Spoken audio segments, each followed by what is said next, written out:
Welcome. We'll get started shortly. Before we begin, here's how to earn continuing professional education credit for attending this session. There are no polling questions or attendance checks. Instead, you will demonstrate your knowledge by taking a brief multiple-choice quiz using the Earmark app. Visit earmark.app in your web browser. You can also download the mobile app by scanning the QR code on the screen. Log in, or if you're new, create your free account. Be sure to use a valid email address because that's where we'll send your course completion certificates. From the home screen, scroll down to find the course. You can also tap the magnifying glass icon to search for the course. Tap on the course artwork, then the Enroll button. On the Course tab, you'll find the recording and quiz questions. Complete the quiz to earn your CPE certificate. It takes us a few days to create the course on the app, so if you are attending this session live, please wait a few days. We'll email you a link to the course when it is ready. If you have questions or need help, email us at support@earmarkcpe.com. And now, on to the event. Okay, well, hello everyone, and thanks for joining today. We'll be covering more of an audit efficiency type subject, a little bit more of a general feel, and I'll give you a little bit of a background on myself and kind of go into a few critical areas over the course of this presentation. So I'm excited that you're all here. I've also included on the screen here, if you're watching this virtually, you can see the little QR code. If you want it, you can go ahead and scan that, and it'll take you to my calendar, and you can schedule a meeting with me if you would like to discuss further, or if you have questions that are maybe not answered during this presentation. A little bit of background on myself. So I am a CPA. I've been in the auditing and public accounting field for over a decade now. Traveled a lot throughout the United States, doing some pretty big audits, some single audits, looking at internal controls, looking at compliance, doing balance sheet and income statement audit work. So a fairly, comprehensive background in the audit space. Over that time, I've learned a lot as far as, what strategies work and what strategies do not work. Over the course of that time frame, I became a partner in a CPA firm. If you want, you could also look me up on the TED.com website, and I have a talk there, so feel free to check that out. Just type my name in. Couple fun facts about me. I lived in Saudi Arabia for 12 years, so definitely have a very interesting background when it comes to that. Married with 3 kids, and when I'm not doing accounting and auditing work, I am a gourmet chef at home. At least I like to think so. And if you're familiar with these Ironman events, the swim, bike, run, sometimes, generally they'll take me about 13 to 14 hours. I also do those in my free time. So I do a lot of training for that. It's really exciting, helps keep me fresh for the public accounting world. Also, I have included some free resources on my website, so you can also scan this QR code. It'll take you to a section where I've written a few different blog posts. A lot of it is around client acquisition, marketing related to accounting firms. It's kind of an area that I have been really focusing a lot of my attention on in the last few years. How do we build consistent funnels for accounting practices to get new clients? And so there's some tips in there, some interesting information that I put together, I've used in the past. So feel free to go and take a look at it, and let me know if you have any questions. So, kind of jumping into the meat and potatoes of today's presentation, audit efficiency. I've been through a lot of different CPE, a lot of different, presentations on how do we become more efficient as auditors? What can we do? And over the course of, over a decade of doing audit work, what I've really found is that, in my opinion, audit efficiency really comes down to the management of the engagement itself and the workflow and how documents move. Because if you think about it, the client might have multiple team members. On our team, we might have multiple auditors, staff, seniors, managers, partners. And then we have in the middle of all of that, the audit file that contains multiple sections, multiple documents, and we might also be using some kind of an upload portal. Now, if you think about it, just that one audit, that one ecosystem can be fairly complex with a lot of moving pieces and a bunch of different people involved. So it's like you're an air traffic controller trying to keep track of everything. And if you are not very well organized, generally, the less organized you are, the more problems that you tend to have in the process of trying to make that audit efficient, because there's so many different people in the process and there's so many different moving parts and there's so much movement of documentation. So being organized, being really good at communication is absolutely critical. And I know, for a lot of you, you've probably taken a bunch of different audit CPE in a lot of different areas. And this might sound pretty basic, but what I found is that it is so easily overlooked and so easily ignored, generally because as human beings and as auditors, sometimes we can be disorganized ourselves, and then that bleeds into our audit world, our work papers, our communication, and then we start to have a lot of dysfunction. Now, if we just had one engagement, if you think about it, for a lot of people, that'd be a lot of moving pieces, and that'd be hard enough. But now let's say you're a senior, you're running the job, and you have 4, 5, 6, 7, 8, 10 clients. You now have compounded the amount of documents that are moving, the amount of people that you're interacting with fairly significantly, and things start to get really confusing. So a big part of what I'm trying to really push today is that being extremely organized, having great communication is, it's a huge solution to a lot of different audit and inefficiency issues that we might run into. And so I'm going to go through a few critical areas today that I have found to be a tremendous amount of help to me. And hopefully, if you really take these to heart and you implement them in your audit practices, you'll see a lot of improvement. And, it's really great to have the team also trained on this kind of stuff so that they understand how important it is and how important some of these elements are. So number one, uncontrolled documentation upload. I think a lot of you probably feel the pain of this, because clients just tend to grab documents, upload them to the portal or whatever we have. Sometimes they're using a naming convention. Most of the time they're not. Sometimes they're scanning multiple supporting items into one file. And so that can be confusing. They'll say, hey, Sam, I did provide that to you. And I'll say, well, where is it? And then they'll say, go to X, let's say they're providing an accounts receivable schedule. Oh, go look at the capital asset upload. It's down on page, 56. So that uncontrolled document upload is a big problem, I think. It causes a lot of frustration within the team, and it causes a lot of frustration with the client. So I like to implement this thing called a strategic PBC list.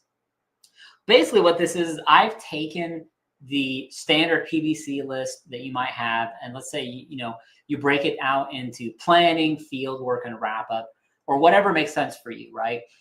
In field work, you might have a balance sheet section, you might have cash, receivables, prepaids, and kind of work your way through it.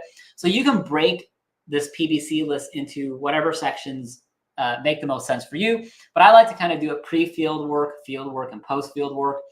And then I'll give them references. So let's say that the pre-field work planning part is, that's going to be my A section. So every line that I have something on, a request on there, I'll label it A1, A2, A3, A4. And when I get to the field work piece, I'll say, okay, everything that I'm going to get in the field, I want it to be labeled B1, B2, B3, B4. So they can, when they scan them in, they can call them whatever they want in their document title, but I want them to use those references. And so the PBC list is like our guide as far as what's being provided. So let's say we're asking for accounts receivable, and then here's a reference. And the big thing here is I ask the client to make sure that they use the reference in the document name, because that makes a big difference. Then I say, hey, by section, I want to have this information by a specific date. So let's say the planning stage, I want to have it, all documents in that planning stage 3 weeks before field work. Okay, so I set that deadline for that. And then what I communicate with the client is that I don't want you to provide me with 80% of the documents in that upload at that time. I want all of the documents by that specific date in that one upload. So of course, they're going to upload them in separate files based on the convention I have in the PBC list, A1, A2, A3, and they're going to provide them on that specific date instead of just trickling them into me, right? It's like, give me a box of organized documents digitally at one time when I ask for it. And so what that does is it helps make sure that things aren't just trickling into my email, trickling into the portal, but they're all coming at one time and they're all pre-labeled. And if the client, generally what happens is I'll ask them to do this months in advance of the audit. Hey, would you mind helping me out with some organization this year? Like, yeah, sure, of course. And so then they will go ahead and say, yes, like this is a great idea. We love it. To make things great for everybody. Awesome. I get them to pre-agree to it. And then when we come up to the audit, get closer to field work, I say, hey, look, remember when we agreed to that organization structure? Okay, now I want to make sure that we're following. And they say, yes, of course. What generally happens is they then start to upload the documentation, or people on their team start to upload and they don't follow the naming convention.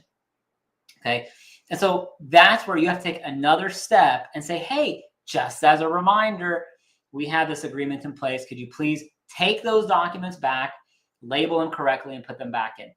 Because it's not just good for my team on the audit side, but it's also good for the client, because now we're not going back and forth, right? A common client complaint is, hey, Sam, we gave that to you. We gave that to your team. We gave that to the auditors.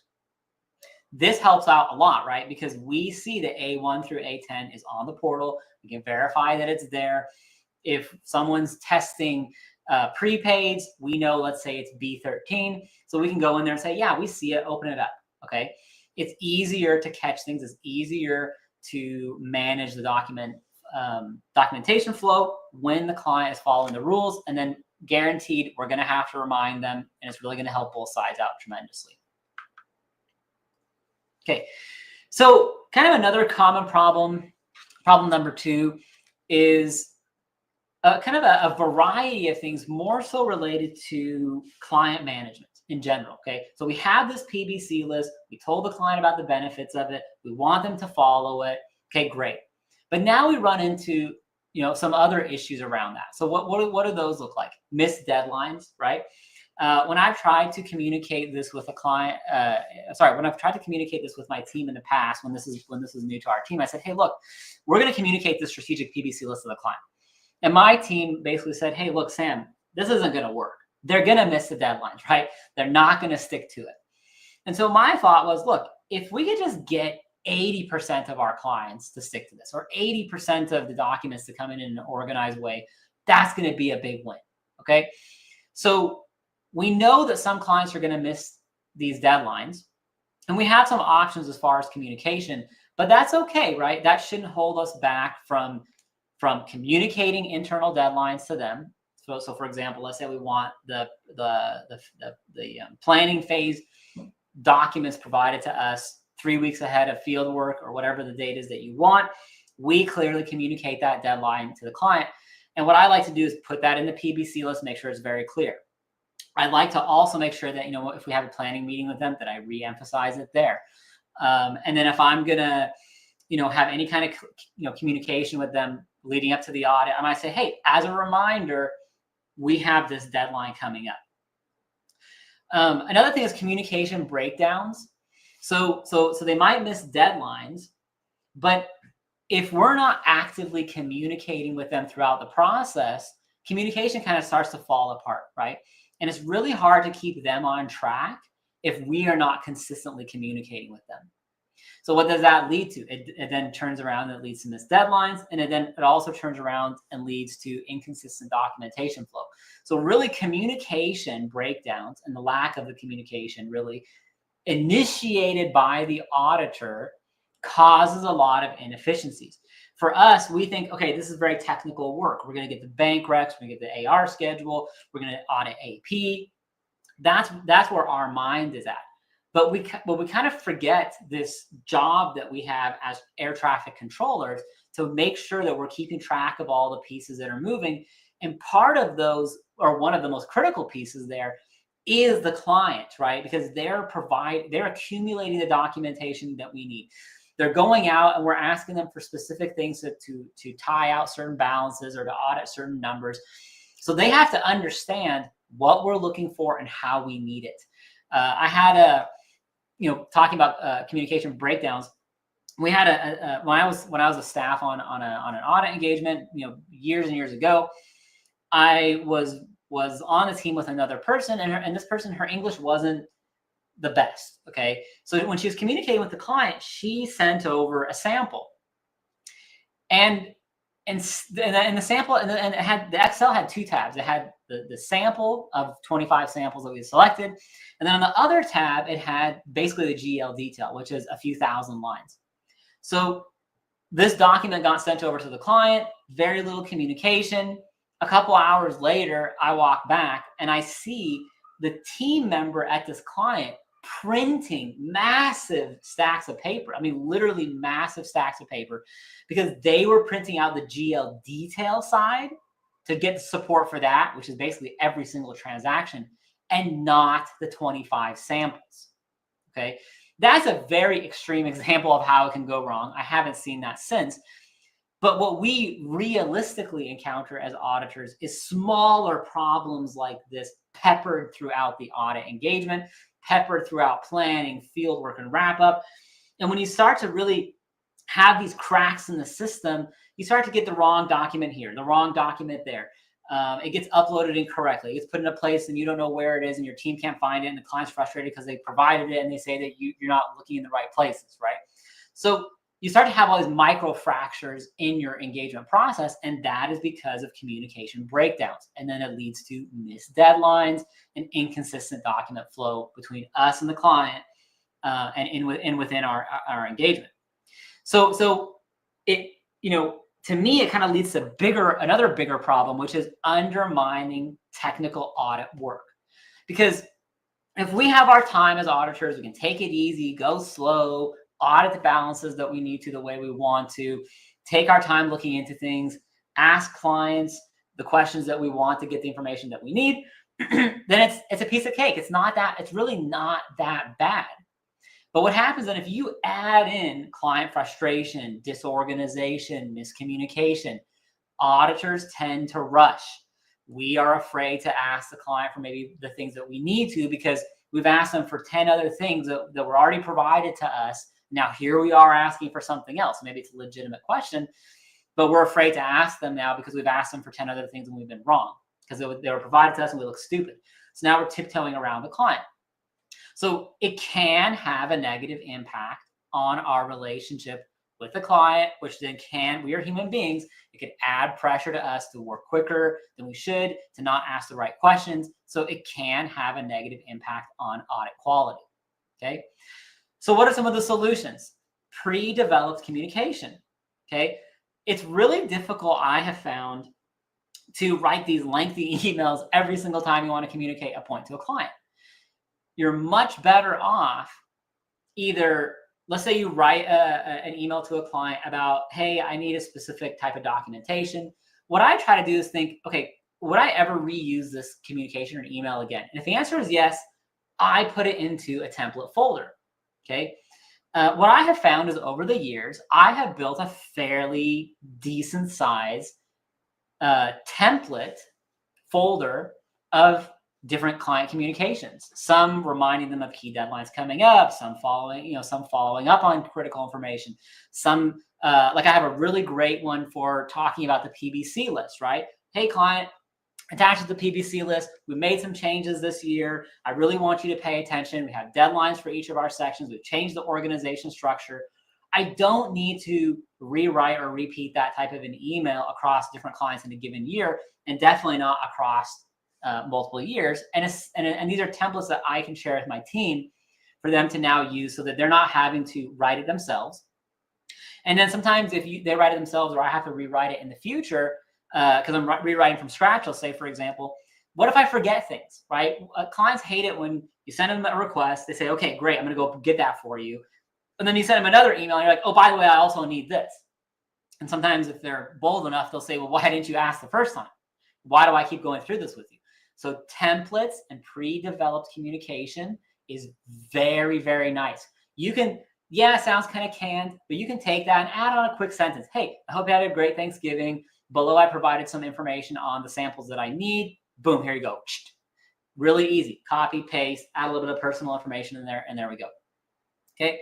And then number 3, use software to automate different, templates and different communication timing to different clients. So like, for example, let's say that you have an audit deadline coming up and it's 2 months away and you have 10 clients that you need to send a reminder to. Okay. So most likely, right, let's say a lot of those clients in that group of 10 might not have had their audits issued. And let's say that you've done field work and now you're just in the wrap up stage. So you can have a template email have it be automated where you send out to them saying, hey guys, we're 2 months away from the deadline. If you have any outstanding items to us, please make sure that you have a sense of urgency. You get that to us. So just a little bit of a nudge, right? And it can be in an email software to where you can go in there and say, okay, yeah, I have these 10 clients in there, but really this doesn't apply to 3 of them. Take out the 3, send it to the 7. Great. It's just delete, right? Adjust some wording, hit send. Another example would be, okay, so we're finishing off the year. We're going into a new audit season. And you have, again, let's say those 10 clients. You want to say, hey, guys, we're going into the new year. You're closing your books. As you're doing that process, be thinking about these things because we're going to be asking you for them, in 3 to 6 months from now when we start to do the audit. And so you're reminding them, hey, as you're doing your year-end close, these are some of the areas that you want to be thinking about maybe putting aside for the audit to make your life better when we ask for it later. Okay. So it doesn't have to be a custom email to every client every time, but it could be something that could be generally sent out as a reminder to that group of clients. Let's say, you have 50 audit clients and 10, 10, 10, 10, and 10. And each 10 is in a different industry, different deadlines potentially. And so you could just break out your email software to send to them at the appropriate time to the right group. So it takes a little bit of setup. And if you don't want to go to an audit software route, you can still come up with the templates, you can still group them, and you can still shoot them those reminders. But I have found that I have never had a client complain because we've over communicated with them. Client complaints usually come from under communication.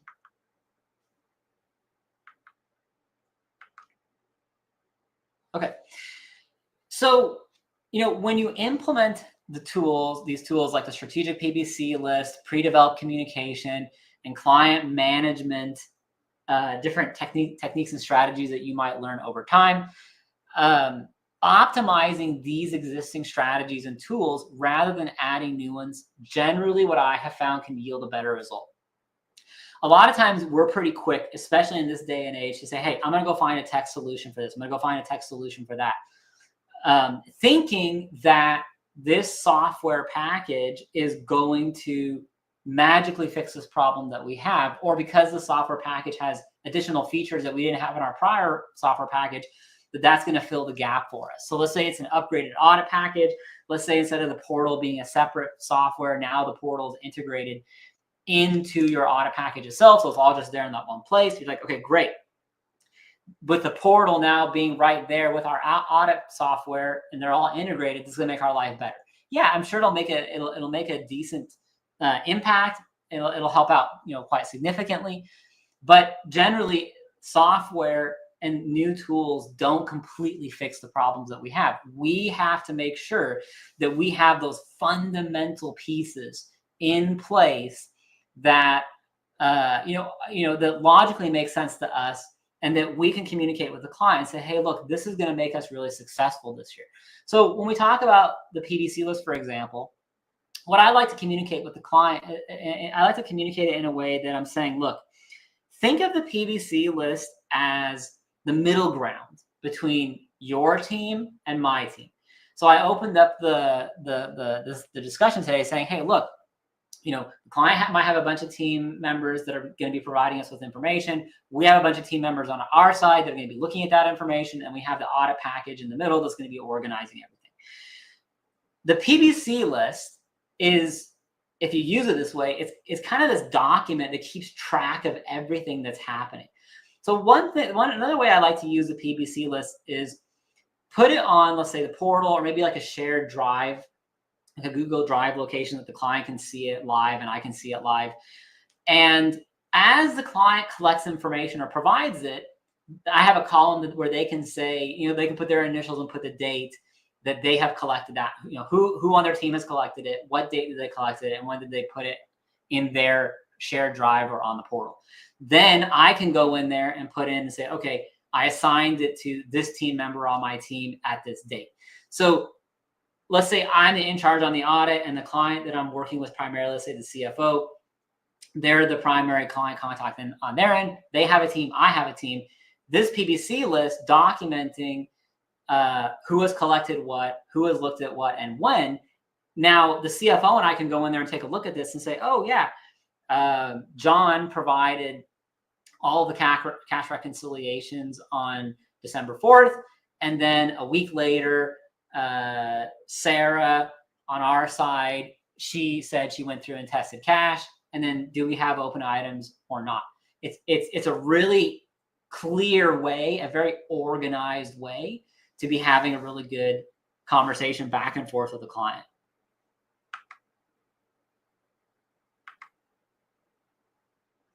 So, we kind of talked about this a little bit on the prior slide, but define the PBC list as a key organizational tool for audits. Discuss and communicate with clients how a strategic PBC list enables efficient document flow, timely reviews, and clear communication.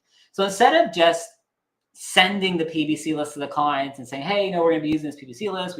We've put these references in there. Go ahead and just use it this year. No, I have found that when they get it like that, they're generally confused. Or a lot of auditors will just say, yeah, here's a generic PBC list. Just go look at it, and we need cash, and we need AR, and we need these things, okay? So everyone's just like, yeah, great. They might look at it, they might ignore it. But if you set up a specific call with the client to say, hey, look, I want to talk to you this year about audit efficiency. I want to talk to you this year about how we can have better communication, better document flow, with the primary goal of making this easier for you, easier for us, and making sure that we can meet your deadline in a very timely manner. I also like to emphasize that think of audit deadlines like traffic jams. The closer we get to a deadline, generally, the more that traffic jam gets heavy. There's lots of cars piling up. And sometimes people are at risk of not even meeting their deadline because we have so much work on our end and everyone's just showing up at the last minute. You want to avoid that traffic jam. We want to avoid that traffic jam because for us, it just means a spike in hours. So what we need to do is use this PBC list to kind of come up with an understanding between us so that we can stay clear of that traffic jam period, which let's say it's a month out from a key deadline. And then we sit down with the client and say, okay, here's planning, here's field work, here's wrap up, here's generally how long it's going to take. So if you look at it with the client, if we look at the PBC list, if we look at all the documents, they're going to say, wow, like, if we did field work on this date, because a lot of times they'll try to push it out as far as they can, I could see how that puts us at risk of maybe having open items. Then, between the back and forth with you and your team, you can't get it into review until you have everything you need. And then we're getting dangerously close to that traffic jam or that deadline. So we say, okay, yeah, what if we backed up a little bit and we got the planning done, let's say 3 weeks ahead of last year, which I know maybe it's a big ask, but 3 weeks ahead of last year, that pushes field work 3 weeks. And then that brings the reviews time in, and then we're not in the traffic jam. If we could button this up 3 weeks ahead of time, the client's like, okay, great. That sounds amazing. I want to do it. Now, if we look at the PBC list together and we say, okay, here's the first deliverable to achieve that first benchmark, to achieve that first milestone, it's going to be due by February 15th, let's say. Can you commit to this? If we're not in that crunch time, if we're not in that time frame, the client generally will say, absolutely, this year is going to be different. Okay. So let's say we're having this conversation with them in December, November. They give us that commitment. Now what they do is they understand what exactly has to be provided by February 15th. They understand the consequences of not providing it by February 15th. They have the document. They know exactly what they need, that PBC list. They know exactly what they need to provide by February 15th. And then they ideally should know that once they have met that first milestone by February 15th, now we're going to look at the next key deadline of, the second batch, so that they don't just say, oh, okay, we got everything by February 15th, we're done. No, the audit is generally bigger than just one upload. So they need to be thinking about the next step. And so we get to February 15th. Hopefully they provided A1 through A10 or whatever you have. And then we have another strategic call with them saying, hey, wow, see our PBC list A1 through A10. We got that checked off. We're really happy. You provided everything. Thank you so much. We're going to begin the review process of that now, or the audit process of that now. Next deadline is in 2 or 3 weeks. Is this documentation? Are you still on track? Yes. Okay, great. Let's move forward. So that's a really effective way to communicate with the client so they understand, what they're getting into. They understand what they need to give you. Don't just email it to them and hope that they give you what you want in the format that you want by the deadline that you want. Too many people hide behind email, and it generally causes problems. So set up a meeting. And actually that very nicely brings us into the next point here. Send calendar invites, right, ahead of time. As much as humanly possible, especially this time of the year, like to try to get everything pre-sent out. So like, let's say you're going to have, 3 or 4 meetings with the client ahead of field work. Pre-schedule them, right? It's really stressful to schedule one meeting with a client, say, okay, we're going to have our initial planning meeting, and then we just don't know when the next one is going to be. It's just kind of an open-ended activity and situation at that point. That can be very, very stressful. So what I like to do is look at that. So it all comes back to that strategic PBC list. Go look at that strategic PBC list and say, okay, how many sections do I have on here that I need to get done in, let's say, the planning phase? Let's say I've broken out the planning stage into 3 uploads. Okay, I'm probably going to want to have a meeting before they begin any uploads. Okay, so that's one meeting. I'm probably going to want to have another meeting, maybe a quick, maybe half an hour check-in, at a minimum half an hour check-in after each upload. And ideally we put it on the day of the upload, right? So the client knows, hey, we're going to be talking that day. You owe it to me on that day, and we're going to be talking on that day. So kind of a precursor meeting, a meeting for each of the 3 uploads. So that's 4. That gets us to field work. Now, instead of just doing them one at a time, why not, when you're talking about the client, about the strategic PBC list, you have them on the call, you're screen sharing with them, you're discussing it with them, saying, hey, can we schedule a meeting on each of these days for each of these uploads? Just a quick check-in. It could be a half an hour meeting. It could be longer. Maybe you guys have questions, but let's just half an hour meeting, just a quick check-in. And hey, if everything's uploaded and we're all good that day, we can go ahead and cancel it. Not a big deal, but let's just get it on the books. Okay. They pull up their calendar. You pull up their calendar. Don't go back and forth over email, right? They pull up their calendar. You pull up your calendar. And you're like, hey, does 2 o'clock on Tuesday work? Okay, great. I'll put you in there. Send out that calendar invite with a link to the meeting. Boom. Do that for the rest of them. Okay. Then let's say you got that done. You go out to field work. You have that date. You have that pre-scheduled. You do in person or virtual. When you're sitting there with the client, you say, hey, look, it's a pretty clean audit. I don't think we're going to have a whole lot of open items. Let's schedule our next check-in for X date. And then that way, we're communicating with them after we leave the field. So as you can see, we're communicating with them along the way. We're using the PBC list to guide us. We're using the PBC list for accountability, for communication, for organization. So when I said at the beginning of this presentation that there's some basic underutilized tools, well, the PBC list is gold if you use it properly. Now, pre-scheduling all of our face-to-face communications with the client helps make sure that written communication, that Excel file, that is our PBC list, we are talking to the client about it. It's really difficult to pin people down to meet. We get lazy, they get lazy, people go on vacation, we get distracted. Having pre-scheduled meetings on autopilot is so nice, okay?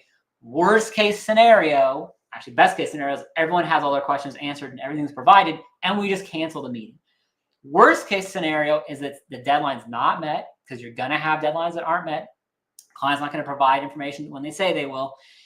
Showing up to that meeting is really important, because when we can show up face to face, hey client, we didn't get the information you said you would get us. What can we do now? When can we get it? And they're probably gonna be like, oh shoot, we're so sorry, we'll get it to you in the next couple of days, okay? If you don't have a pre-scheduled meeting, they miss the upload. Sometimes they just say, hey, I didn't even know, I totally forgot about that. Or yeah, I'll get it to you in a week or two. There's not as much pressure, okay?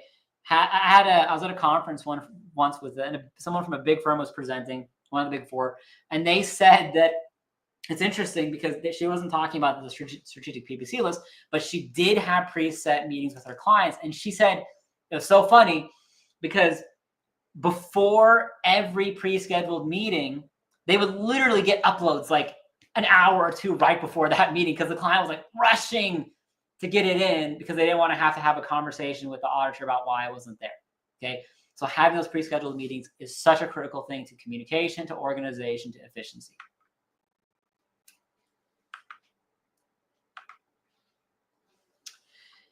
So communicate audit timelines and requirements clearly and early, okay? We talked about this a little bit. One trick that I learned from an auditor along the way that I really found very helpful was clients will say, hey, we'll give it to you by this date, okay? Let's say they're supposed to provide all of the planning documents to support. They're going to upload it all ahead of time so we pick our samples and all that. And let's say we say it's February 15th. Okay, great. A lot of times, I think you know this if you're listening to this call, that a lot of clients will miss that date, okay? Why? It's not because the information is impossible to get. No, it's because they have a job. They are accountable to their boss, to the board, to whoever. They have other things to do. They have a family. Unfortunately, your audit requests are not, sometimes for some people, they are not at the very top of their list, okay? They should be, but they're not. They're doing other things, and they have a list, and they keep looking at it like, yeah, gosh, I know I need to get that information. I know I need to update our depreciation schedule and get it to the auditor. I know I need to. But the reality is they have 50 other things to do that day. And then the next day, I know I need to get that depreciation schedule figured out. But they have 50 other things to do, right? And so on and so on and so on. You're just not at the top of their list. So the strategy and the technique that I learned was that you just sit down with the client in the planning stage and say, okay, look, when we agree on a date, so like right now, the schedule's fairly open. We're talking about getting all of the planning planning documentation to us by February 15th, so to pick our samples. Okay, great. That week following February 15th, my team are in the office. I'm gonna block them out on the calendar as being dedicated to doing work for you. Okay. Just like if you go to the doctor, right? We are there waiting for you. The doctor's sitting there waiting for you to show up. We are sitting there waiting for you. Okay. Great. They say, yes, makes sense. We'll make it. Don't worry, Sam. This year will be different. The problem is that there's no consequence. Okay. What I learned from this fellow auditor was what he would do is he would sit down with the client and say, look, if you don't meet February 15th, right now you're telling me February 15th is a piece of cake. This year's going to be different. We're going to make it. If you don't meet February 15th, the 2 team members that I have sitting around, they're going to be out on the road for the next 3 weeks. Okay. So that means I can't have them get to your stuff for 3 more weeks when they're back in the office. And then let's say that week, they have a couple other client engagements that those clients have committed to providing some information to us so they could pick samples. So it's going to be tight. So maybe it's 4 weeks. Okay.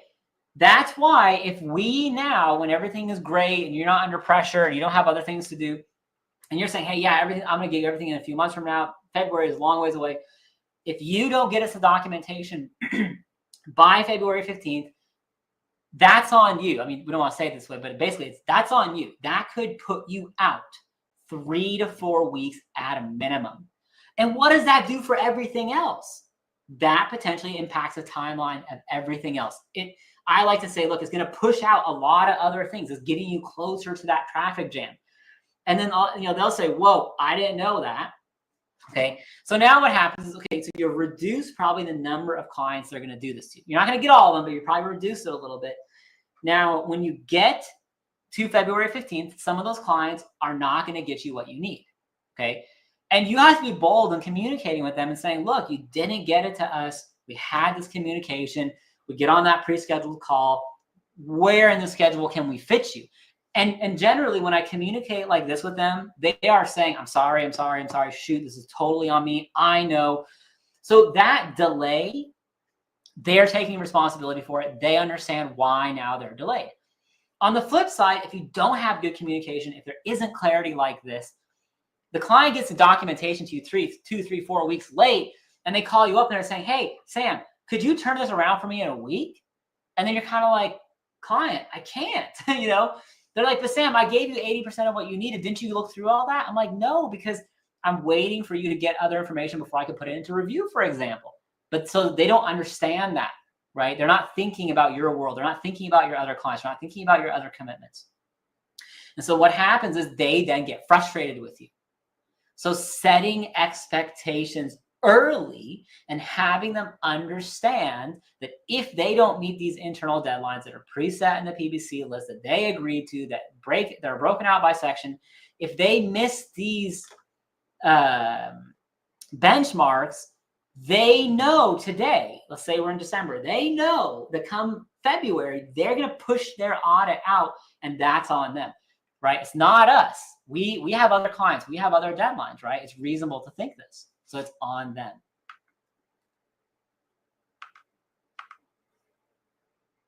So when we talk about the PBC list, these pre-developed communication templates, proactive client management, it's a comprehensive framework. It's not just one thing, right? A lot of times auditors will try to just focus on one element. They'll have a PBC list, they'll just send it by email. Okay, hey Sam, I did it. Why isn't it working? They'll pre-develop a bunch of templates to send out communication. Hey, Sam, I don't have a PBC list, but I pre-developed a bunch of communications and I'm sending them out. Why isn't that working, right? No, it all has to kind of work together. Your PBC list is kind of your roadmap and your organization tool. The pre-developed communications are in sync with the PBC list and those deadlines, and then you're proactively managing the client throughout the process, leading them to getting what you want when you want it. Okay, so they have to work together. It's an ecosystem. You can't just pull one lever and expect for the whole system to change properly. A funny thing that I have found is that when I first started to communicate this idea to my team, there was a lot of resistance. There was actually frustration in some cases. Hey, Sam, you don't get it. The client's not going to do this. They're going to get angry. We can't, lots of these types of things. And so here's the thing. None of that came true, right? Because the requests were presented to the client in a very reasonable, logical way. And when the client wasn't under pressure, they agreed to everything. Like, of course, Sam, this makes complete sense. I'm surprised we haven't done this sooner. Those are the types of comments that we were getting. The team, however, because of their ideas of how the client's going to receive this, they put up a lot of resistance, okay? So it took a lot of work for me to ease them into it, to show them how it worked. So just know, right, that if you're listening to me and you agree with what I'm saying, you're like, yes, I think this can make a difference. Is it going to change everything? No. Are you going to see improvement in a lot of areas? Absolutely, you will. And just take into consideration that, people on your team might not be on board with this. People on your team might be themselves somewhat disorganized and have a hard time kind of keeping up with this. So there's a lot of things, right? We've talked a lot on this session about how to manage the client side, okay, get them to accept this new system, create this new system. But you have to think, we didn't say anything about our team. And yeah, it'd be great if everything came in organized and everyone just did the work, but we still have to get the work done on our back end, and that's a whole other session. So if you want, go ahead and you can scan this QR code. It'll take you to a link to my calendar. I am more than happy to schedule a time to go through any of this with any of you that wants to say, hey, Sam, how exactly do we implement this? Where do we put this? What kind of templates do we use? We have, there's lots of things. Like, for example, on the PBC list, I had links to the different dates, right? So what the client could say is, okay, we want field work to be X date. Then it would automatically via a formula say, okay, we need the planning documents 3 or 4 weeks ahead of time. So it updated that date for that first milestone. So there's different little tips and tricks like that. Happy to share it with you. Happy to talk to you. I hope you found this helpful, insightful. Again, just one big takeaway here is don't overlook how sometimes these simple tools that we have in place that we just shoot off to the client can have a massive impact on how our audits are organized, how efficient they are, and ultimately, I really have seen an impact on quality because we get rushed, we get stressed. So don't put yourself in that situation. I hope you found this session useful, and I look forward to building on this and providing you guys with a lot more information in the coming weeks and months. And have a good rest of your day. Today's event has ended. To earn CPE, go to earmark.app or scan the QR code on the screen. Then log in or create your free account. Search for the course by tapping on the magnifying glass icon on the home screen and then entering the name of this event. It takes a few days to make the course, so if you're attending this event live, keep an eye out for an email letting you know when the course is available. Pass the quiz to earn your CPE, then tap the button to email yourself a certificate. Stay tuned for more events from Earmark. Thanks for joining us, and we hope to see you again soon.